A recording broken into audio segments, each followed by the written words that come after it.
Hey everyone, Rosa here, 30 female.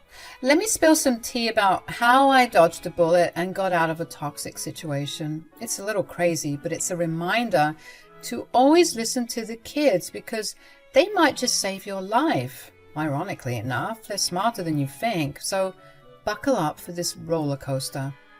I met Kurt on Tinder last year.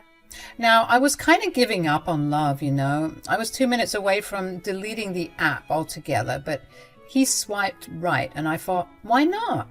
He wasn't my type, but sometimes you gotta step out of your comfort zone, right? Well, that was a big mistake, let me tell you. We went on a few dates, and at first he was charming as heck. Made me feel like I was the only girl in the world. Classic love bombing, you know, the drill. But here's the kicker. 3 months in and he's already talking about marriage. Like, hold up, buddy. We just started dating. Can we slow down a bit? He had this whole spiel about us being made for each other and he couldn't live without me. Red flags, anyone? Stupidly, at the time, I was soaking it all in, thinking I was entering my soft girl era and finally getting the love and appreciation I deserved. Thanks, daddy issues. Little did I know a storm was brewing because this was all a part of his plan. Kurt was upfront about having a son and being a widower on his Tinder profile. Points for honesty. I guess the honesty drew me in because, you know, a single dad does his best, not something you see every day. He kept talking about us being a big happy family, and I get it. He wanted a mother for his kid. At first, the love bombing seemed cute. Like I said, I was lapping it all up, but when he started pushing for marriage more and more, that's when the alarm bells started ringing. Like, why the rush, dude? Then came the manipulation tactics. Now, he was telling me I needed to get hitched ASAP because I'm pushing 30 and I was lacking a husband and a kid. I was ready to call him out on being a misogynistic jerk, but he pulled out the big guns talking about biological clocks and whatnot. You know, a lot more women nowadays are struggling with conceiving because they're having babies later on in life. I'm just saying, if you want to be a mom, you have to consider that. I guess you make a valid point. And you can practice being a mom with my son. Think about it. He's already 16, but trust me, he can be a little bit of a stinker. What do you mean? Well, I suppose I shouldn't talk crap about my own son. Huge red flag, by the way. But I could describe him as manipulative. Manipulative? How? He's literally a kid. You don't know him like I do. He's manipulative and rebellious. I guess that's expected. He's 16 after all. You're not doing a good job selling this whole motherhood thing, hey? But don't you see? Taking care of Herbert is going to help you out a lot. Kids are always crazy and rebellious like that. So it's better if you handle it now with a kid who isn't in his terrible twos anymore. Yeah, he's a bit of a prick, but it's nowhere near as tough as dealing with a newborn. This'll be a good seg. Can you believe I actually fell for it? Kurt had this way of making it seem like I needed to experience parenting with his son Herbert before diving into the whole baby thing. He painted this picture of how tough it would be, and I bought it hook, line, and sinker. Despite my initial reservations, he kept pestering me until I caved. We'd only been officially together for about 6 months, and everyone around me was screaming, "Don't do it!" Friends, family, they all warned me. But call me love-struck or something, I was ready to cut off ties for this man. They were unsupportive, of course, but I just didn't care at the time. Our wedding day came and only a handful of my friends showed up. It was a bit sad, but I was convinced that marrying Kurt was the best decision ever.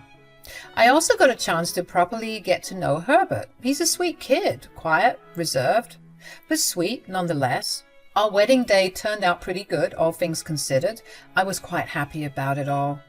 Kurt and I had our honeymoon and we returned to his home where we found Herbert. But almost immediately I could tell something was off. When Kurt got home, instead of greeting and hugging his kid, he immediately started barking orders at him. Herbert, being the shy sheep he was, just complied. It just seemed like a loveless relationship, and I awkwardly tried to play it off sometimes. But when Kurt was being particularly bossy and pushy and mean, I would butt in. Big mistake. "Herb, get me a root beer." "Please." "What?" "I was just saying you could say please." "Don't tell me what to do." Whoa, take it easy. I was just saying, I've noticed you treat Herbert like he's your slave." "What did you just say to me?" I was just saying that I feel like, you could be a bit nicer to your kid is all." "Don't tell me how to parent my kid. He's not a slave, right, Herb?" "Right, Herb?" "Right. I'm not a slave." Come on, are you serious? "Say one more word. I dare you." I had to button my lip right then and there. I could now see the cracks in the relationship. He had never spoken to me like that before, and I was so shocked and low-key scared. This is how it went for about 2 months or so. I was a bit sheepish approaching Herbert because I wanted to check up on him and see how he was doing. So one day I went to Herb's room and knocked on the door. He reluctantly let me in, and I could tell he was super nervous trying to talk to me. But I was once a shy kid too, and I was determined to get to the bottom of his shyness and break him out of his shell. We had a little small talk. I was trying to get to know him better and ask him about his interests. I could tell that he appreciated the effort, and slowly but surely he started opening up. We spent the whole afternoon playing Mortal Kombat that day, and for the first time ever, I saw Herbert smiling. I could have sworn he even let out a chuckle or two, but maybe I'm reaching. I was really happy. It finally felt like I had an ally in this war zone I called home. You might have suspected it by now, but I was starting to resent Kurt and all the crap he was doing. He became the poster child for wife beaters, your typical emotionally unavailable drunk, always stumbling home and cursing at everyone and everything. A very angry man. I honestly felt a bit catfished. Not by looks, but by personality. He was such a sweet guy at first, and I knew that he could return to that if I just waited for him to get better. But yet again, that was a huge mistake. You see, folks, you can't wait for someone to do better. This was his plan all along, to lure me in and give me a false sense of security so that he could spread his abusiveness. It was sick, and I never expected myself to be in such a situation. And of course, I thought about ending things, on many occasions even, but I couldn't just leave, Things were different now. We were married, and getting a divorce, especially with a man like Kurt, can be very ugly. Plus, I couldn't bear the thought of leaving Herb behind to deal with all that drama. I felt really stuck. One day, I mustered the courage to talk to Herb about some things that were a bit more serious. I was hoping that I could get some incriminating evidence because I couldn't really sue the man for yelling at me and being a bit verbally abusive. I could, but do you really think the justice system would tend to a case like that? So I put on my big girl panties and got to work trying to get Herb to open up to me. "Hey, Herb." "Oh, hey, Rosa. How are you?" "I'm good, thanks. I wanted to ask you a couple of questions, if that's okay with you." Sure. What about?"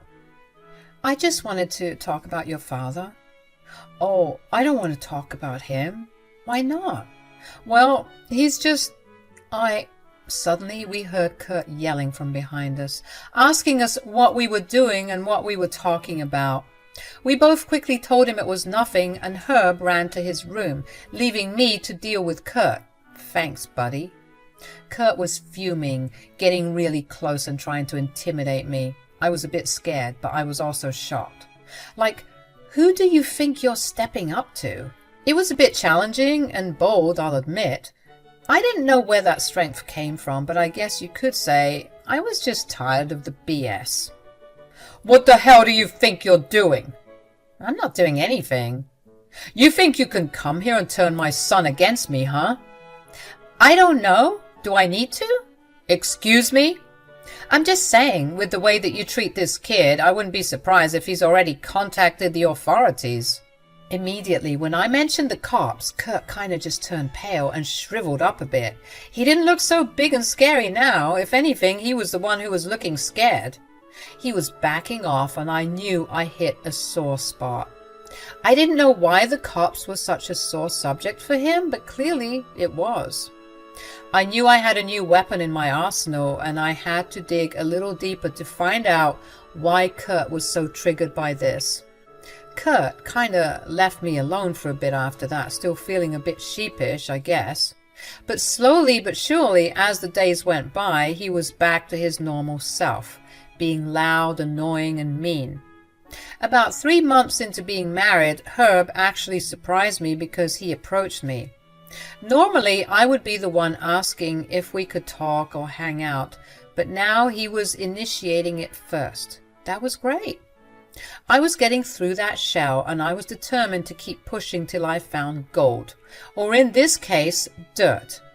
Dirt on his greasy little father. "Hey, Rosa, can I talk to you?" "Sure, buddy, what's up?" "Well, you know how you asked me about my dad some time ago? I think I might be ready to open up." "Oh, really? That's great. Tell me everything." "Yeah, Herb, tell us everything." It was like he was Batman or something. Why was he always there, and why was he always in the middle of a breakthrough?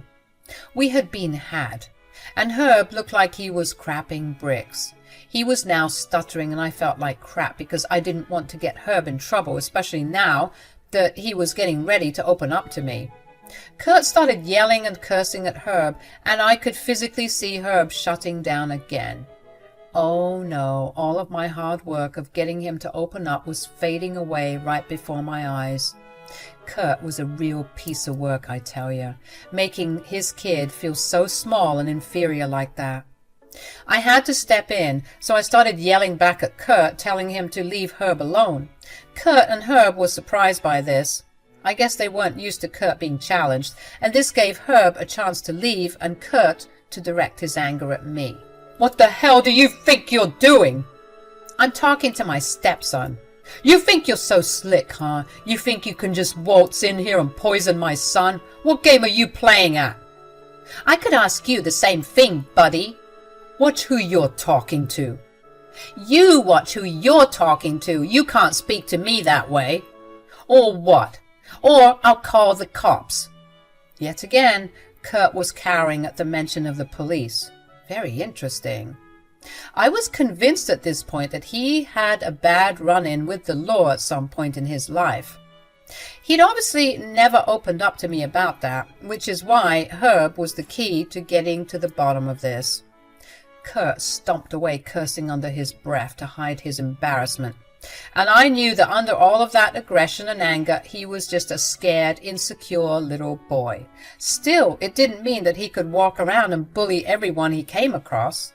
I had to strike while the iron was hot, and I had to get Herb to open up to me because I was convinced that Kurt was a really, really bad guy. Another month had gone by, and during that time I wasn't pressuring Herb into anything. I genuinely wanted to hang out with him and continue to get to know him better, and he was becoming quite a smiley and happy person because of this. Of course, Kurt wasn't having any of it. He just thrived off of being miserable, I guess, and it was so annoying, like, leave the kid alone. One day I had had enough, so I decided to crush some sleeping pills in his whiskey, and I told Herb that he and I would go out for some boba tea. Kurt was none the wiser, thank God, and he slept the afternoon away like a dead person. Herb also didn't suspect anything. I mean, I couldn't tell the kid that I drugged his dad. He'd been through enough already. I'm sure he was thinking that his dad was just having his afternoon siestas, but little did he know we had all the time in the world to get to the bottom of this toxic cesspool we called home. We arrived at the cute little cafe in the mall that sells the best boba, and I was convinced that Herb would open up to me here, without any pressure from his father. I wanted to start by talking about his mom, which I know could be a sore topic, but I was hoping that a little heart-to-heart would allow him to trust me and realize that I'm one of the good adults, not one of the adults who love bullying kids like his father. So, Herb, tell me about your mom. My mom? Yes. I'm sure she was such a lovely woman. I would love to get to know a bit about her if you're comfortable with that. Oh, sure. It's been a while since I've talked about her. Dad doesn't like it when I talk about her. Really? Because he told me that he misses her very much. Really? Wow, that's strange. Why is that strange? Because he hasn't spoken about her in years. I mean, just ever since Mom died, he's been really, really bad. He was always like this, but it got worse after she died. He's always been like this? Yeah, I don't remember much because I was like 9 or 10, but he didn't really like my mom. Hey. What would he do? Honestly, she was kind of like you. She was always challenging him and fighting back, and then the night when she died, oh God. It's okay if you don't want to talk about it, sweetie. I can see you choking up. No, I need to get this out. It's been so long, and I'm tired of carrying this weight on my shoulders. There's something I should tell you. What's going on? The night my mom died, they got into a huge fight. She had sent me to my room because she didn't want me to see what was happening. I tried to go to sleep, and I guess eventually I did, because when I woke up in the morning, my dad told me that she had died. What? How did it happen? He never really said. He just said he went to sleep and he woke up and found her dead. Wow, that's really suspicious. I thought so too, but every time I tried to bring it up, he would yell at me. I'm so sorry you had to go through that. You didn't deserve that. I learned that I needed to just keep my head low because no matter what I did, he was always yelling at me. We need to get to the bottom of this, Herb. I can only help you if you help me help you. I can't, okay? I can't do it. You should run while you still can because this family has a whole closet full of skeletons, okay? What skeletons? I can help you, I promise. I'm not going to leave your side. He paused after I said that. It looked like he was trying to hold back tears. Eventually, after a beat of silence, he said this. Well, I guess here goes nothing. He very reluctantly started telling me something very serious. He pulled out his phone and showed me a scanned copy of a police report that was filed by his late mother, Kate. It was detailing a domestic violence dispute that they had, and once I saw it, my jaw dropped. Herb was now getting scared, thinking that he made a mistake showing me this information, but I told him he didn't need to worry and that he could keep going.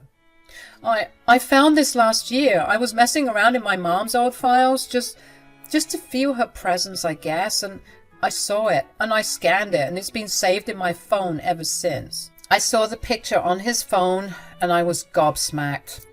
It was a police report that Herbert's mom had filed against Kurt, detailing some horrific domestic abuse claims. She had also attached some pictures to the report, and I gotta say, they were pretty hard to look at. Additionally, it was noted in her file that she had stated if given the chance, he would possibly kill her. I was so shocked. I asked him what had happened and what he knew about the case. He said that that's what he's trying to figure out. He didn't know anything else about the case other than the files he found, and he's been going crazy trying to figure out why it wasn't filed or why it wasn't taken seriously. This kind of thing happens all the time, though. People see women suffering and they do nothing about it. Even the people who are supposed to help us don't help us at all. This is the worst thing I've ever seen. I'm so sorry. It all just seems hopeless. My whole life I've been beaten down by him. I don't know. It just doesn't seem like anything will change. And if I say something, he might do something to me. I'll make sure that doesn't happen. No, Rosa. You've been so nice to me. I thank you. But if you want my advice, you should run as fast as you can, like I said. This is my family mess, and I guess I'll just have to deal with it. I wouldn't take no for an answer. I hugged Herbert and told him that everything was going to be okay. and that we'd get through it together. I assured him that the moment we got home, we were packing up some things and going to stay at my friend Martin's place. Herbert was, of course, trying to resist it, saying that this was all a big mistake, but I assured him that he did the right thing by telling me about the case file his mom made. When we got home, we saw that Kurt was still passed out, so we hurriedly got some stuff and went our merry way to my friend Martin's to get away from Kurt's crazy ass. Herbert and I went to the police station shortly after we got a bit settled at my friend's place. I told them everything Herbert had told me, showed them the proof, and requested a psychologist to check up on Herbert because he had been through a lot. I was so relieved to hear the police saying that they would look into the case. They were even wondering why it wasn't taken seriously in the first place, and they wanted to look into the officer in charge of the case and take some action. I made sure to keep communicating with them to see if this could stand as enough evidence as grounds for divorce, obviously, but also to get custody of Herbert since he was currently living with me. Fast forward a couple of days and Kurt was arrested in his home. I'm sure it was super embarrassing. After Herb and I left and Kurt finally woke up, he went ballistic, blowing up our phones and asking us where we'd been. I told Herb to ignore him no matter what until the police got back to us with news of his arrest, because he was super pissed. Who knows how he could have reacted. When Kurt got arrested, he had used me as his one phone call, and he started yelling and cursing at me. I just stood there waiting for him to finish. "What the hell is wrong with you? I didn't even do anything." "Yes, you did. You abused your wife horrifically, and you're probably responsible for her death." "You sound like a crazy person, Rosa. I knew I never should have trusted you." "Oh, please, you're not fooling me with that bullcrap." "This is gonna ruin me, Rosa. I'll never recover from this." "Good. I hope you never do. Your wife's death was suspicious, and you don't seem to want to help with filling in the blanks with her mysterious death. So, seems like you'll be spending a lot of time there until you feel like fessing up. You're a monster, and I hope you rot there for the rest of your life. You didn't deserve her, and you don't deserve Herb. You'll pay for this." "Actually, it's you who's going to be paying. Me, alimony, when I officially divorce your abusive behind." I cut the call as he was ranting and yelling, and I looked over at Herb, who heard the whole thing, and for the first time in what felt like forever, I saw Herb let out a big sigh, and his shoulders slumped in relief. I knew that we were well on our way to healing.